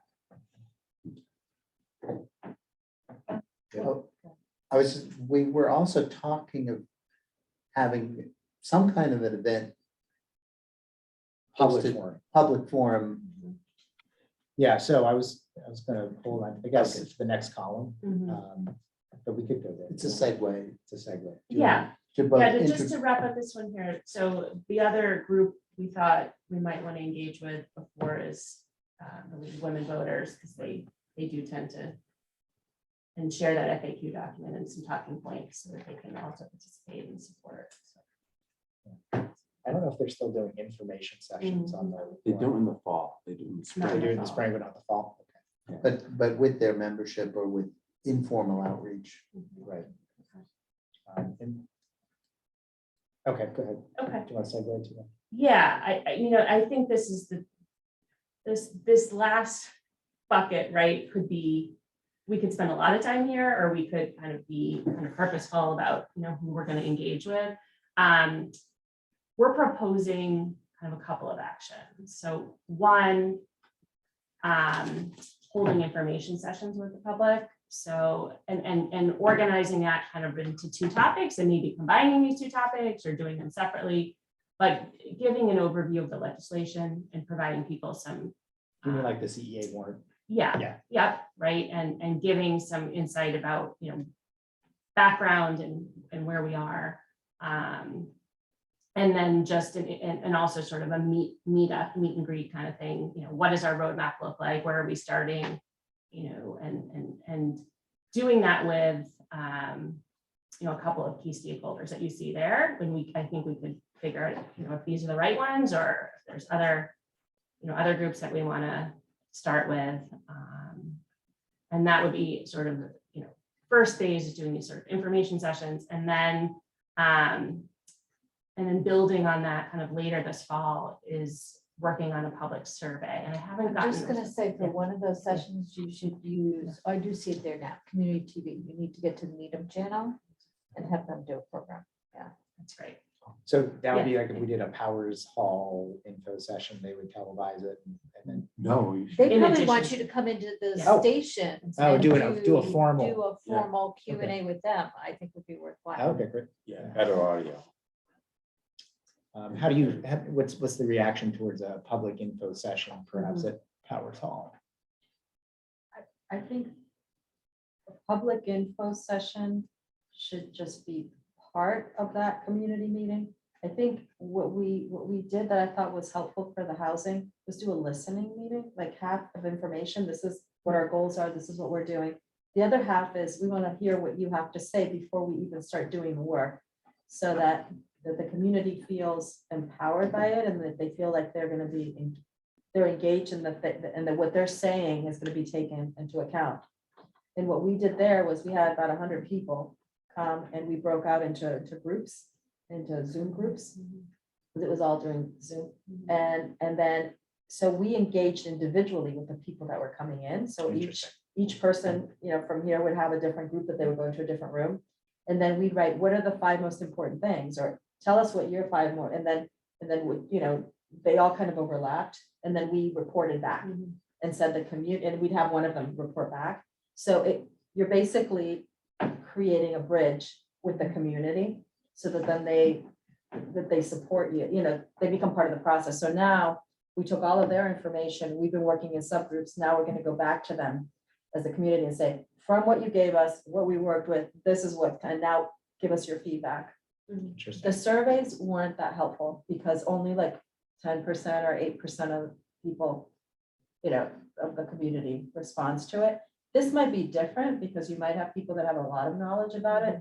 In our case, it was just the same demographic, gave information about something that wasn't necessarily in their wheelhouse. So I don't know. We found that the survey wasn't that helpful, but it might be helpful for this group. Marianne, was the Nuwari, we did a survey for Nuwari. Was that helpful? We did, the Nuwari survey we did was just in the committee. Okay. The survey that we're proposing is, I think, it complements sort of this listening tour. we thought of this more as, what are sort of the attitudes towards these ideas and how comfortable are people in Needham with change and some of the things that are going to be proposed. And then also, how aware are we as a community in some of the programs that are out there today? And then that we could build on that. So we could build future information sessions if people are really interested in solar versus mobility or whatever That we might be learn. super from it. helpful. I think Yeah. that's worth doing. I'm wondering if the survey should also make sure that it goes out to all the town meeting members, because they're representing their communities. Yeah. Right, so that, And we could do that today, I think, through Teddy. Through You should work with Cindy. Cindy. Okay. Okay, work with Cindy on that. Yeah, Do I we think- have, do you know if we have those, those email addresses on ready yet? We talked about that last week. They aren't ready for citizens to be able to use. Teddy has a list that she can use, but the list that citizens can access isn't ready. So, yeah, so those are, the listening thing is a little bit different than what we were thinking about. So I have to figure out if we actually have two possible. So there's an introduction to the CAPC and the listening probably meshes well together. The second topic that we thought would be more an informational session would be CEA. yeah, that's separate. I think it's more of what this group is doing. What would you like to see this group do? Like, we want your input, we want to listen, hear from you. And then later on, come back and say, we heard you, this is what we're doing, give us more feedback. And so Are you trying to do this before October 10th? That was the idea. is that- with No. the CEA, Yeah, the CEA. The Oh. primary goal was to get the CEA The non- presented before the October meeting so that non-town meeting members could learn about it and then talk to their town meeting member representative. the other thing is that for the CEA, the league or Green Needham could possibly put an event on where one or both speaks to what the CAPC is and then talk about the CEA separately from the formal town-sponsored meet the CAPC and the CAPC. There's listens still to a you. lot to try to do in 1 month. I think It's an awful lot. Yeah, and then I get worried a little bit about two separate CEA informational sessions, an official one and an unofficial one. We probably should be better off collaborating. Just have one voice. I feel like you're out of time. Is that- You're almost out of time. You're right. Yeah, I mean, well, we have the materials for the CEA, right? So we have the FAQ, we just have to put it into the slide deck form, which is not a lot, that's not a big lift. We have our overview deck about, Who the who we CIP is. are and what we're going to be doing. But we And have then to the schedule it. listening, I mean, right, it's just scheduling and promoting it. But I like the idea of the listening, particularly as we start the working groups, rather than, in some of the climate action plans, they have the working groups and then they go listen to people. Can I ask you a question? Do you see anything wrong with in October having a introduction to the CEA? Maybe there's a brief introduction to the CAPC at that point. What we're doing and why this is on the warrant. Why is it important? Why do we expedite this warrant article? And At the then kickoff, you mean, or, the kickoff separate, the working groups. Okay. This would be more like a public forum that says this is what the CEA is. But you have to do that because you're asking $50,000. So you have two things going. Yes. So it's a double header. So you're gonna, whatever you do, it's gonna happen fast. For the big group, and you explain To a large group. to a large group with two things. You have to do that right away. Yeah. There's not much time. We have to pick a room tonight, probably. Yeah. We're gonna so- do it tonight. We're So doing now it we're tonight. October doing it on 24th. Zoom, but yeah. Well, Yeah. so before we do this, how do people feel Mhm. about trying to pull this off?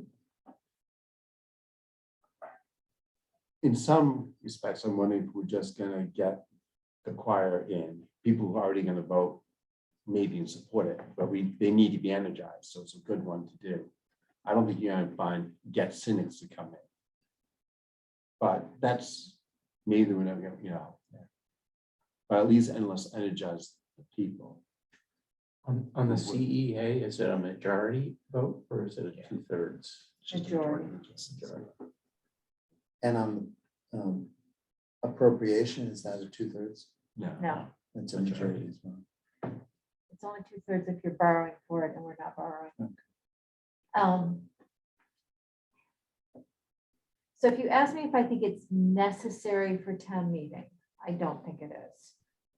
Right, I think a bigger thing would be to get the FAQ mailed to everybody with the warrant.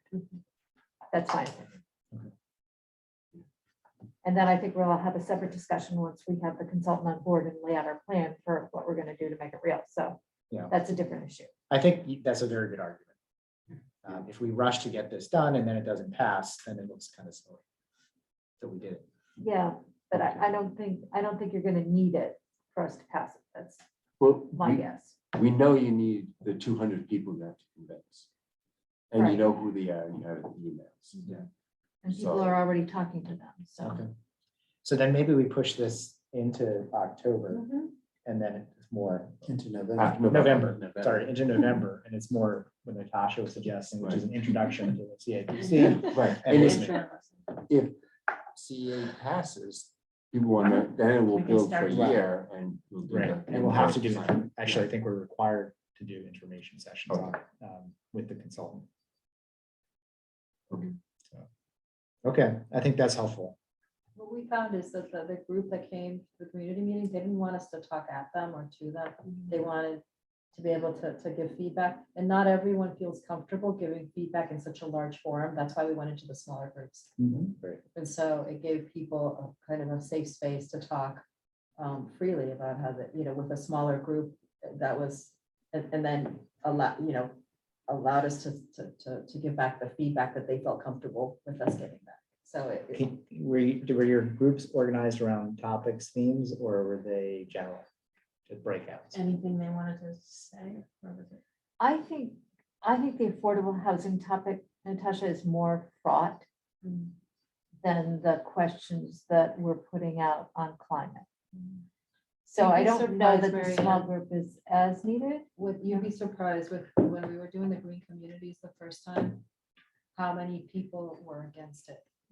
And it became kind of contentious in some aspects because they felt like, the owner, the house, the residents were gonna take all this money, like there was all this misconception.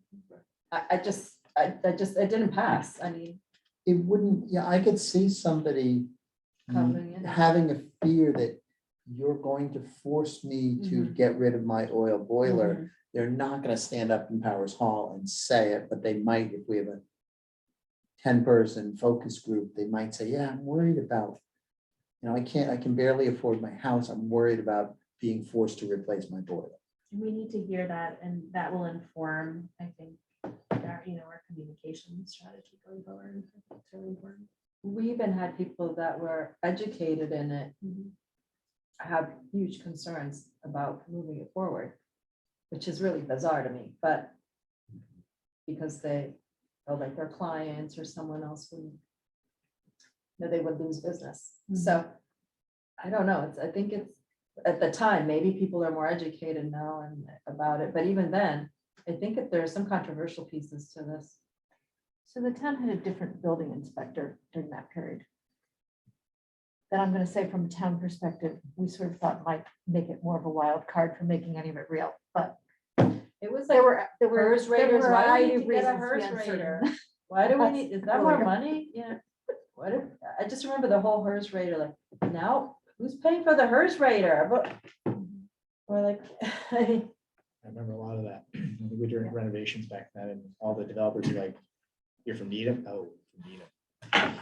Well, I think a lot has changed since then too. I mean, the landscape is now, with the Inflation Reduction Act, there's incentive money for heat pumps, electric boilers for residential, like there's a huge influx of money that's going to come in to incentivize people to change, but also because we're required as a town now with a Commonwealth mandate. I mean, it's very easy to say, hey, all new stuff going forward, like it's not, oil fired natural gas boilers anymore. We're sorry, we can't do it.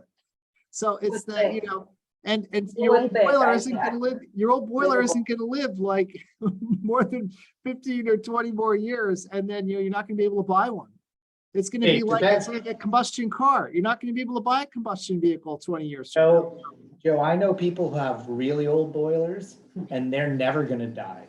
They're never. The people or the boilers? Are you talking about the people or the No, boilers? the people will die. Either. They're both gonna live. I'm talking about like cast iron, oil boiler. They're not going anywhere. Well, I'm 62 saying you're years not old. gonna get fuel deliveries. You can have one as a Yes. same piece, but we're not gonna be delivering natural gas and oil till 20, 30 years from now. And I think some of what you're saying, we should be sharing in that meet the CAPC, right? About, what is the Commonwealth doing? Set the stage for that, right? What are some of the broader contexts and how do we as a town need to respond? And that's kind of led us to where we are and where we're going. But Yeah, that's I think great context, because it's a different landscape today than it was, Yeah. 2, 3, Right. 5 years ago. So this is, I think the consensus I'm hearing though, is that no session, no big public forum in October. Correct. Correct. Right. We plan something maybe later in the For fall, November. maybe November, before the holidays if we Mhm. can. And maybe that's what we focus our next meeting on in terms of fleshing out. I don't think we have to I don't think we have time to flesh it out right now anyway. Okay. And let's try, and how do we get those FAQs? I mean, I think I agree with you that if we could reach everyone that way. I mean, I can get, after the meeting tonight, I can send the FAQ out to everybody. And then if you just, So they get it into the mailer. yes. Should we be doing an FAQ on the money for the plan Yes. or any, There should be some description. Oh, Well, the okay. descriptions, but why we need it? Should we be contacting town meeting members and saying, here are 2 items? Yes. Yes. I think Okay. that you should be clear. If you're talking to a town meeting member, you talk about both. Because we focused on the CEA outreach. and- Yeah. Right. Yeah, okay. So maybe we can work on that. Nick. Yeah, Yeah, and then just sort of that last bullet there, we'll just, I think, set a foundation for us on a home around our communication. So what can people expect? How can they expect to hear from us? Maybe we're ambitious with a quarterly newsletter, maybe not. I don't know if that's something we want to take on. We do have our webpage, so thank you. And we're getting that populated with We have an email address. we do, and yeah, and I meant to put that here, right? Yes, we have our own email address now, so climate at Do you mind bringing up the webpage? The webpage. Where does it go? it goes, Nowhere near. it goes to Me right Cecilia, Yeah. and she will disseminate. Have you gotten to us. any emails yet? Probably A not. marketing sales one. Oh, okay. They found it. So it works. Yes, so we have a page and we'll, we have some work to do, I think, but at least we have a home now, good. so about us. Wow. And That's great. and the materials are coming, you can see, and that's our email address, contact the committee, Climate. climate@needham.gov. So they go to you. No, No, that's Cecilia. No, they go to Yeah. Cecilia. I mean, I'm not sure that I think part of what we'll do maybe around the same time frame in November is put a little blurb in the newsletter about who we are, what we're doing, inviting people to attend, and then letting them know how to get in touch. And to your point, maybe people will feel not want to attend, but they may just want to email us with their thoughts, and that's Another way. fine. So we could post like the FAQs up here, any And present, share. any The public slideshow, presentations that we've done. Yes. And the overall slideshow would be perfect. Yeah, Okay. any of that, Where would those go? Like where would they? Is that a live Is there like a link? resource bucket somewhere? We It's can make not one. live yet. we Okay. could put one Okay. on the left, right, resources? Yeah. No, this is a live page. Yeah, No, no, just- no, he has to, the link was live at the bottom. where it doesn't. says There's something that says link. materials, There's no agenda, link so there. on and so forth. Yeah. Yeah, I'm compiling them. Right. Yeah, Okay. put them on the website, yeah. Okay, and we could put another link to some of those materials. Yeah. You can And just Cindy call has- them, fall, special town meeting, 2022 Yeah. materials.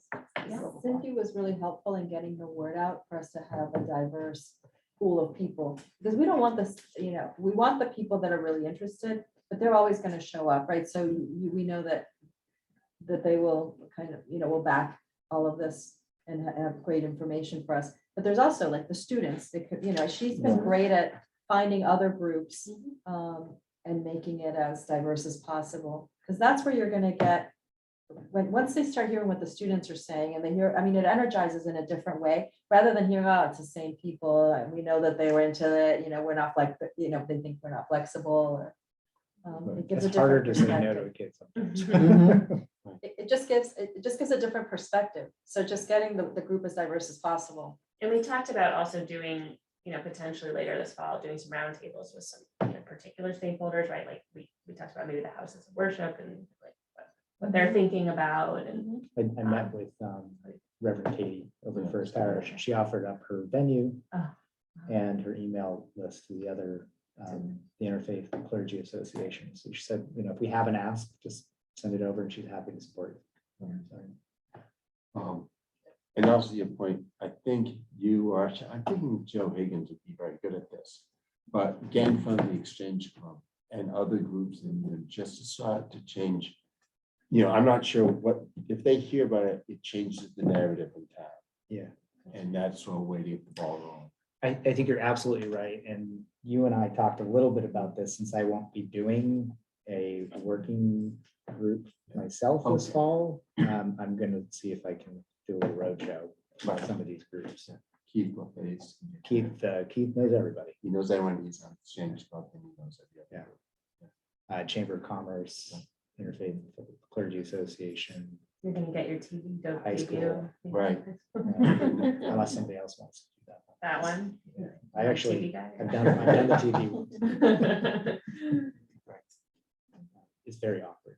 I'm not selling it. I can't not I- flush when I'm on television. Oh. I just can't. That's right. That's probably the way to do it. Yeah, no.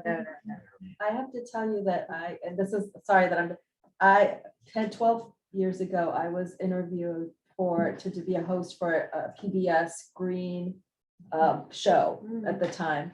And I was awful at it.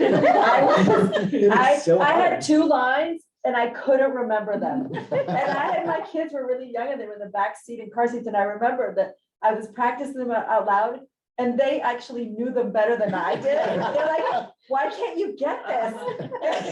And so clearly I was not selected because I was so bad. So I think there's some people that have talent and we need to know when we don't. So if anybody is like really good at TV, let me know. We'll move you into that. All right. So was there anything else that we talked about? Yeah, okay. That was good. So we're actually only about 10 minutes left, and I don't think we have another meeting scheduled yet. Right? And so I guess one of the questions is, we do have the working group kickoff, and that could maybe be our October meeting. I don't think we need to do 2 meetings in October. I think that would be great. Yeah, and so then I guess the second question is, should we do a November check-in? Does that make sense? Check-in or a meeting? Well, meeting of this group in November to basically. November meeting and then November community meeting is a separate meeting, right? Yeah. that- Yes, that would be something. Then maybe we do need to meet in October to plan. for That's that, right. If we're gonna try to do it pre-Thanksgiving, right? We already have something set up for We have the kickoff the meeting. kickoff. In Can we October. extend that meeting to incorporate whatever else we need to do? Is it just too long for the? I think we'll be pretty burned out by the end of that. Yeah. Well, how do you guys feel? Should we try to find another date in October, maybe the following week, or? Or we could do. Town meeting. Yeah. Town meeting, right, you- So When did you schedule the October's kickoff done. for? The 12th? October's done. October's done. I don't know. And you know what, I don't think we have to do that meeting in November, so Yeah, well, I think if we don't do it in November, we probably pick January. probably pick January, which, That's which still means you can plan it in November. That's Right. fine. So let's look at November then. We're on Monday nights usually. Which one's the October again that we just did, the? The 17th. That's, okay, that's why I can't find it. So it's okay, the 17th. 5:30 to 7. Okay. So how is November, is it 14th is a Monday? Yeah. Monday the 14th. I have jury duty. I'm out that day. Yeah, 14th is PPBC. Okay. That's, so we've got November 7th or 21st. November 7th or 21st. Yeah. 21st. 21st. That's the week of Thanksgiving, right? Yeah, Yeah. right, yeah, people. It is the work of Thanksgiving. And only Mondays, is that usually? That- I mean, I could do the 21st if others can do the The 7th. can do the work, Was the 21st. 7th? I mean, I can do either. 21st. I could do, I can't do can't do the 7th? It's my birthday. Oh, happy Okay. birthday. Uh, We'll bring you a cake. All right. well. I'm the 10th, so I was getting really nervous. Well, how many people can do the 21st? Joe can. Why don't we do the 21st? That looks like we have a quorum. Do you guys have a preferred room since it's so far out, you probably have your pick. I like it here. This is Okay. nice. Yeah. And are we doing 5:30 or 6? 5:30 works too. I don't care. It's hard. You need to get out of work and Can we do 6? 6, For that's that one. fine. What, can we Sure. alternate? I'm fine, yeah, whatever works. I was gonna say, it happens to be another Minuteman night, so I'm at 5 to 5:30. Okay. Or- Oh, do you want it to So 5:30 6 to is 7? good. Right, you'll Oh, get to okay, eat, okay. 6 is good, yeah. and we'll do it here if we can. And then we'll shoot for January. I think that's fine. Yeah, so we'll skip a December meeting, right? Yep. And then go for January. In January, right. we can have the session. so And maybe where, that'll be- here, right? Hopefully, if Break time. It should be fine. Cecilia's looking as we speak. Awesome. And also the housing. Wide open. Wide housing open, group- okay, so we've got this room. The housing That's group for ends in November. December or before, so that'll be good because some of the people that I'm thinking of touching base with are in that group as well. So we'll spend more time on this. All right, are we good? Thank you. Do we have any motions? Motion to adjourn. Motion, yeah. Accept the minutes. We did it. They've Sure. been put on file. Right. Perfect. Any second? Second. Or all those in favor? Aye. Opposed? Unanimous. Joe Thanks, is not Joe. opposed. Thank you, Joe. Thanks. Have a good night, everyone. Good to see you. Good, everybody. Who proposed that motion? Was it? Natasha Natasha. and Nick And I seconded seconded it.